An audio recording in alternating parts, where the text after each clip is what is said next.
Yo, what's up guys?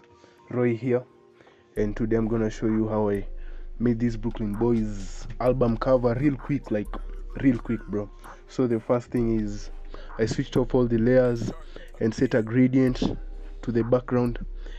The color scheme was blue and white to match the tone of the Buruklyn Boyz, bro, to match their tone, bro, of the rappers, bro. Buruklyn Boyz, to match that tone, bro, like, you know what I mean. And I pressed OK. The second thing is I added a glass shard texture overlay over. That's a new layer, glass shard new layer on top of the gradient layer, just to start off, to kick it off, you know. I felt like it belonged there, so yeah. I masked it, of course. I used a layer mask, to reduce its intensity also and visibility. The other thing is I selected a subject from another piece of work that I did previously, and I added it here, and I masked it, of course, to match with the glass shard. I masked it. So masking is like hiding the image, like the parts of the image you don't want them to be seen. So I masked it, as you can see. The other thing is, on top of that main subject layer, I used a gradient map with the same color scheme.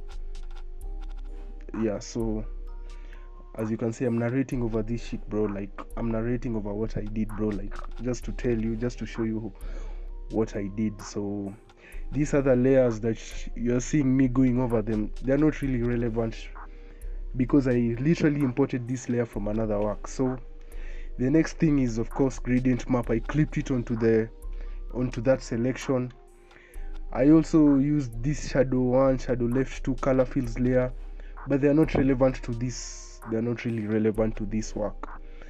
So those are rim lights, which I'll explain later on. So they are not really relevant. The other thing is let me see. What did I do here?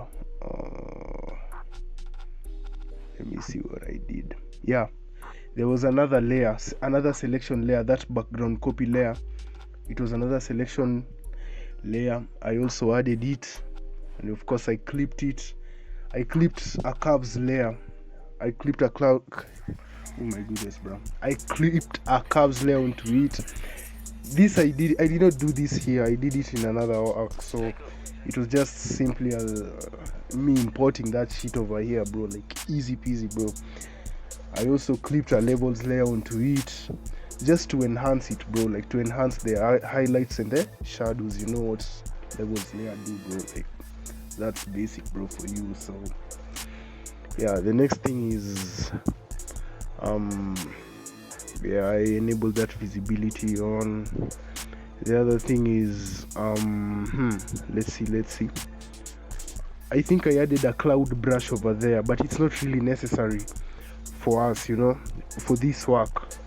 So yeah, the next thing, of course, I used a gradient map and I clipped it onto that layer so that it can fit the whole color-esque. So yeah, the other thing is I added the next selection to the right. That layer 6 you can see, bro. That layer 6 that you're seeing, I added it there. So yeah, as you can see, bro, like, I just added it, put on some adjustment layers onto it, the curves and the levels. And the next thing I did was I added another selection, bro. Like, I imported another selection, bro, and I added it on top of this layer, of this right layer, the dude doing this, bro. Like, I don't know how to put it. So yeah, as you can see, I added another selection, clipped it, of course, with the gradient map, same color scheme, blue and white.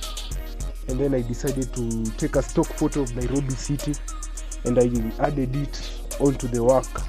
I felt like it belonged there, because Buruklyn Boyz, their whole aesthetic lies around Nairobi, bro, and we all know that, bro. Like, that's common knowledge, bro.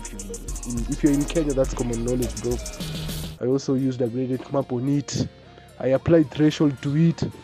Threshold and then you set the blending. You go to blur, Gaussian blur. You apply Gaussian blur onto it, and you set the blending mode to screen. That threshold is a duplicate of the Nairobi city stock image. So yeah, you get what I mean. Set the blending mode to screen. You can reduce the opacity if you want it. If you want the glow intensity to be less, because when you set the blending mode to screen, obviously you want the glow, bro. Like, you want the glow. So another thing is, I don't know what the fuck I did here, bro. Like, I don't know, man. I'm trying to look at it, bro. Oh yeah, and then we added the main subject, bro, at the center. So for the main subject, I did an exposure layer and I masked it, inverse masked it, and then I set the foreground color to white, and I exposed the exposure back onto the subject where I felt there were highlights. But as you can see in that image, in that layer, the highlights are not really that strong. And I also applied a gradient map. I applied a threshold, Gaussian blur, set blending mode to screen to accentuate the highlights some more. I did the same thing again, but I masked it this time. I masked that threshold layer, and yeah, I masked it and exposed the regions where I wanted the glow to be seen. So yeah, I created a new layer and set the color to blue, and I added it. And then for the text, bro, like for the text, I'm gonna show you the settings that I used for the chrome effect. I don't know what to say, chrome effect. I'm gonna show you the settings real quick. You can screenshot and copy them. That's bevel and emboss, and that's satin, bro. So the other thing is, let's see. Next step, bro. Yeah, I created a new layer on top of that text layer, and in between the gradient map layer, and I painted that layer with the black, like that around the text. So there's a subtle difference. You can really peep it if you turn the layer, that's layer 3 on and off. If you turn it on and off, you can peep the difference, bro. Like, let's see if I did it here.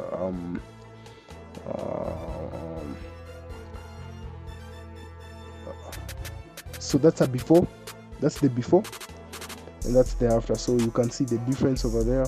That's the before for the gradient map, and that's the after. And I also added a photo filter layer. And I set it to blue, to orange, I think. So, but the difference is subtle. You cannot really notice it unless like you have keen eyes, bro. Unless you're trained in this shit, bro, you can notice it. But for the normal person, he or she won't even see it, bro. He or she won't even see the difference, bro. I added an exposure layer to accentuate the highlights of the text, the white parts, bro. And I also added a color balance layer. I'm zooming in right now to show you the befores and the afters. They're really subtle.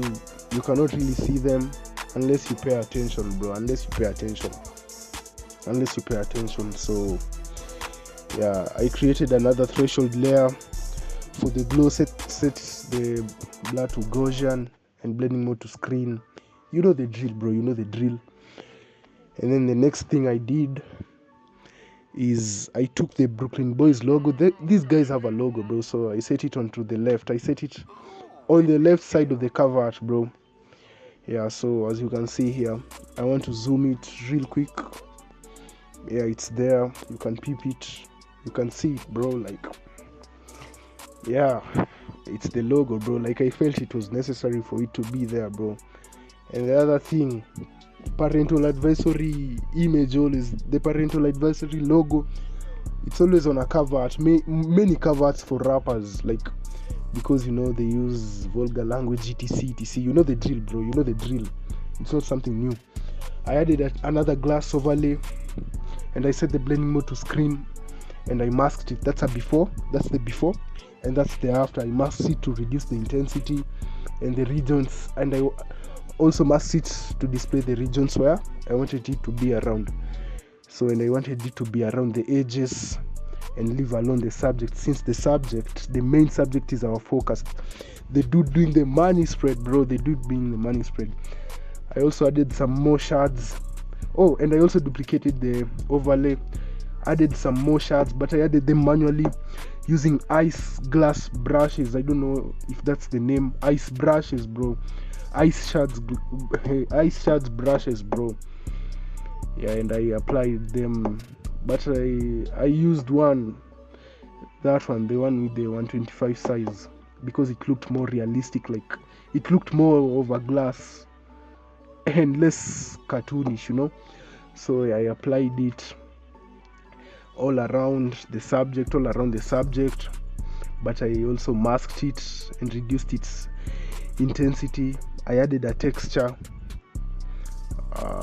Let's see what I did, bro. I added a texture, photo filter, and I set the photo filter to orange. So, and one thing, when you use a texture, you can use the blend if for the underlying layer, for the texture to blend more below the other layers, to blend more with the other layers below that texture layer. That's a tip I learned from Doron. Shout out Doron Studios, bro. He's the goat. I used the photo filter orange. Why the color orange? Because orange complements blue in the color wheel. So yeah, that's a no-brainer, bro. That's like, I don't know, I learned it over the internet, bro, like over time. So yeah. And then the other thing is I added noise. How do you add noise? You create a solid color layer and set that color to 50% gray. Yeah, you can copy paste the color code for 50% gray. You add it, you go to filter, noise, add noise, and then you set the blending mode to overlay, and you can reduce the opacity if you feel the intensity is strong. I added a curves layer to make the shadows stronger, a little bit stronger. I felt like the shadows were not strong in the overall image, so the blacks, so I added a shadow for that, bro. Yeah, I also added a color lookup, which added that subtle orange tinge at the top, at the white part of the image. If you really peep at the image, if you really look closely, bro, you'll see it. So yeah, but that requires also trained eyes, bro. If you have issues with your eyes, bro, like you won't see it clearly. Yeah, and I was done, bro. Like, that's it, bro. I was done. Oops. So yeah, I'll catch you next time, bro. I'll see you around, bro. Peace.